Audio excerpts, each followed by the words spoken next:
ሰላም የእግዚአብሔር ቤተሰቦች ሰላማችሁ ይብዛ። እኔ ወንድማችሁ ሰለሞን አሰፋ ደህና ነኝ።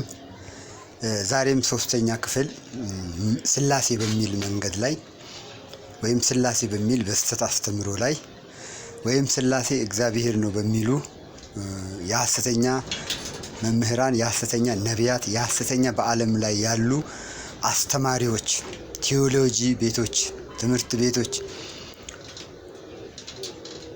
ስላሴ ማለት እግዚአብሔር ነው፣ እግዚአብሔር ሰልሷል፣ እግዚአብሔር ሱሉሴ ነው፣ እግዚአብሔር ስላሴ ነው እያሉ ለሚያስተምሩና በስራቸው ላሉ ለሚማሩ ህዝቦች፣ ወንድሞች፣ ሴቶችና እህቶች፣ ወንድሞች፣ አባቶች፣ እናቶች አሁንም ክፍል 3ን አስተላልፋለሁ። ስላሴ ማለት በዓለም ላይ ያለ አስተማሪ፣ በዓለም ላይ ያለ የስላሴ መምህራን፣ የስላሴ ሊቃውንት የሚባሉ ሰዎች የጻፏቸው መጽሐፍ፣ ዓለም ከተፈጠረ ጀምሮ የጻፏቸው መጽሐፍ ቢሰበሰብ ስላሴ በግመል አንገት ላይ የሚታሰር ቃጭል ከመሆኑ ውጭ ማስረጃቸውን ሊያቀርቡ አይችሉም። እድሉን አግኝተው እልፍ ዓመት ከዛም በላይ ዘመናት መኖር ቢችሉ ስላሴ በግመል አንገት ላይ፣ ስላሴ በፈረስ አንገት ላይ፣ ስላሴ በአህያ አንገት ላይ የሚታሰር የብረት ወይም የወርቅ ቃጭል እንደሆነ መሳፍንት 8 ከምዕራፍ 20 እስከ 21፣ መሳፍንት 8 ከምዕራፍ 22 እስከ 27 ያለውን ጥቅስ እንደገና ተጨፍልቃችሁ ብትወለዱ እንደገና ዳግመኛ የመኖር እድል ቢሰጣችሁ ስላሴ ማለት የእናንተ አምላክ ስላሴ ማለት በግመል ላይ የሚታሰር የብረት ቃጭል ግመሎች እንዳይጠፉ ምግባቸውን ወደ ጫካ ወደ በረሃ ወጥተው በሚመገቡበት ሰዓት ከእረኞቹ ተሰውረው ውስጥ ለውስጥ በሚሄዱበት ሰዓት ግመሎቹን ቶሎ ፈልጎ የማግኘት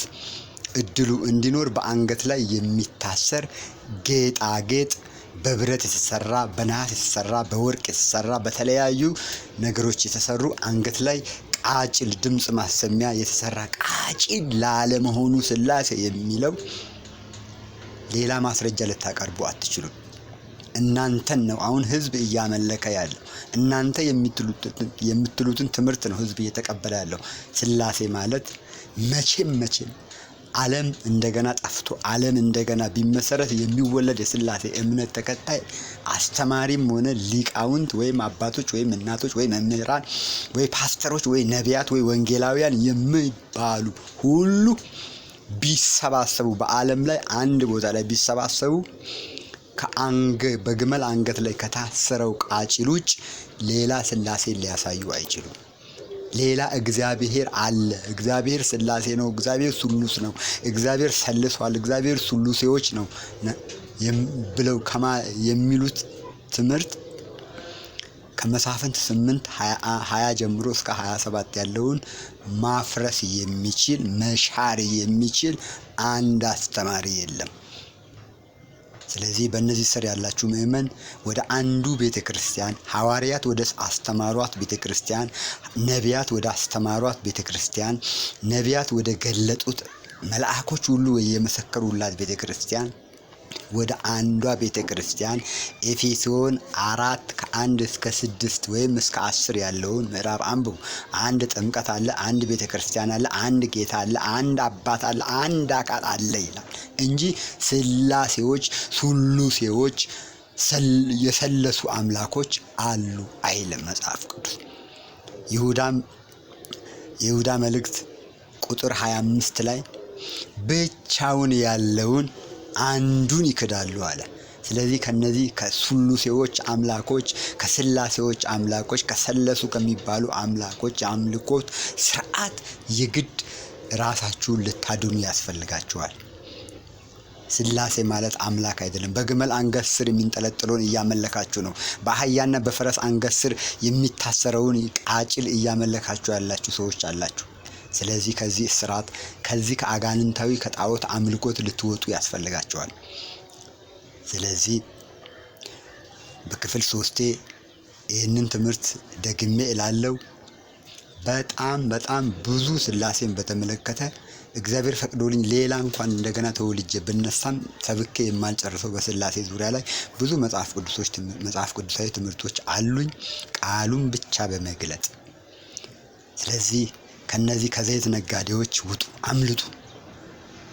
ስላሴ ከዘይት ንግድ ነፃ አላወጣቸውም።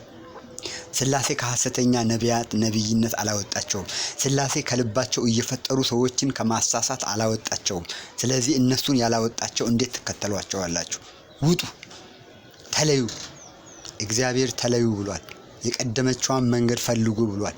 ስለዚህ የቀደመችዋ መንገድ አንድ ፈጣሪ አለ። በአዲስ ኪዳንም አንድ ፈጣሪ አለ። ሌላ ፈጣሪ ስላሴ ብቻ የሚባል ፈጣሪ የለም። ስለዚህ አልሰማውም እንዳትል፣ አላየውም እንዳትል ነግሬሃለሁ። አልሰማውም እንዳትይ ነግሬሻለሁ። ስላሴ የሚባል አምላክ የሚመለከበት ቤተ እምነት ውስጥ ተቀምጠ መንግስተ ሰማይ እገባለሁ ብትል እግዚአብሔርን ውሸተኛ ማድረግ ነው። ስለዚህ እግዚአብሔር እውነተኛ ከሆነ በአንተ ልብ እግዚአብሔርን ማምለክ የምትፈልግ ከሆነ ከዘረኝነት ሃይማኖት ወጥተክ፣ ከጎሳ ሃይማኖተኝነት ወጥተክ፣ ከነገድ ከቋንቋ ሁሉ ስብስብ እግዚአብሔርን የሚያመልኩባት አንዲት ቤተ ክርስቲያን አለች፣ አንዲት ሃይማኖት አለች፣ አንዲት ጥምቀት አለች። ሁሉ በሁሉ የሆነ ሁሉን የሚችል አምላክ አንድ አምላክ የሚሰበክባት ቤተ ክርስቲያን ሐዋርያት የመሰረቷት፣ በበዓለ ሃምሳ ቀን መንፈስ ወርዶ የመሰረቷት ቤተ ክርስቲያን፣ ሐዋርያት የሰበኩት ወንጌል የሚሰበክባት ቤተ ክርስቲያን፣ ሐዋርያት የተጠመቁበት ጥምቀት የምታጠምቅ ቤተ ክርስቲያን፣ ሐዋርያት አንዱን ጌታ ሰብከዋል። እቺን ቤተ ክርስቲያን ዛሬም ድረስ እስከ ዘላለም ድረስ አንዱን ቤተ ክርስቲያን ትሰብካለች። እዚች ቤተ ክርስቲያን ግቡ፣ ወደ ጠበበው ደጅ ግቡ። ሰፊው መንገድ አያዋጣም። የሐሰተኛ ነቢያት መንገድ አያዋጣም። የቄሶች መንገድ አያዋጣም። የመምህራን መንገድ አያዋጣም። የሊቃውንት ስብከት አያዋጣም። በየሚዲያው፣ በየዩቱብ፣ በየቻናሉ፣ በየቲክቶኩ በተለያየ አቅጣጫ የሚናገሩትን ነገር ሁሉ እያየን ነው። ስለዚህ አምልጡ፣ ከስሉሴዎች አምልጡ፣ ከስላሴዎች አምልጡ፣ ወደ አንዱ አምላክ አምልጡ። አንዱን ጌታ ተከተሉ፣ ወደ አንዱ ጌታ ኑ። እግዚአብሔር ይርዳችሁ። በኢየሱስ ስም አሜን።